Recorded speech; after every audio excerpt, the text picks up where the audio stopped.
بانی P T I کے خلاف فوجی عدالت میں مقدمہ چلانے کے اشارے نہیں ملے۔ بانی پی ٹی آئی کے خلاف ممکنہ طور پر فوجی عدالت میں مقدمہ چلانے سے متعلق برطانوی سیکرٹری خارجہ کا رد عمل سامنے آ گیا ہے۔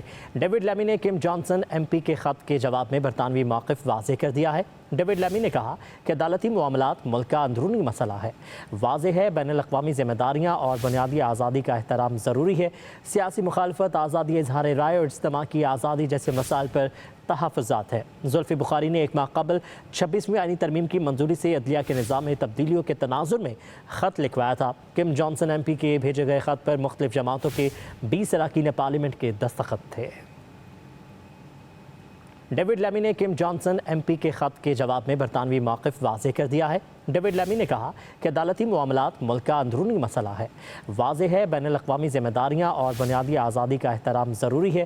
سیاسی مخالفت، آزادی اظہار رائے اور اجتماع کی آزادی جیسے مسائل پر تحفظات ہے۔ زلفی بخاری نے ایک ماہ قبل 26ویں آئینی ترمیم کی منظوری سے عدلیہ کے نظام میں تبدیلیوں کے تناظر میں خط لکھوایا تھا۔ کم جانسن ایم پی کے بھیجے گئے خط پر مختلف جماعتوں کے 20 اراکین پارلیمنٹ کے دستخط تھے۔ ڈیوڈ لیمی نے کم جانسن ایم پی کے خط کے جواب میں برطانوی موقف واضح کر دیا ہے۔ ڈیوڈ لیمی نے کہا کہ عدالتی معاملات ملک کا اندرونی مسئلہ ہے۔ واضح ہے بین الاقوامی ذمہ داریاں اور بنیادی آزادی کا احترام ضروری ہے۔ سیاسی مخالفت، آزادی اظہار رائے اور اجتماع کی آزادی جیسے مسائل پر تحفظات ہے۔ زلفی بخاری نے ایک ماہ قبل 26ویں آئینی ترمیم کی منظوری سے عدلیہ کے نظام میں تبدیلیوں کے تناظر میں خط لکھوایا تھا۔ کم جانسن ایم پی کے بھیجے گئے خط پر مختلف جماعتوں کے 20 اراکین پارلیمنٹ کے دستخط تھے۔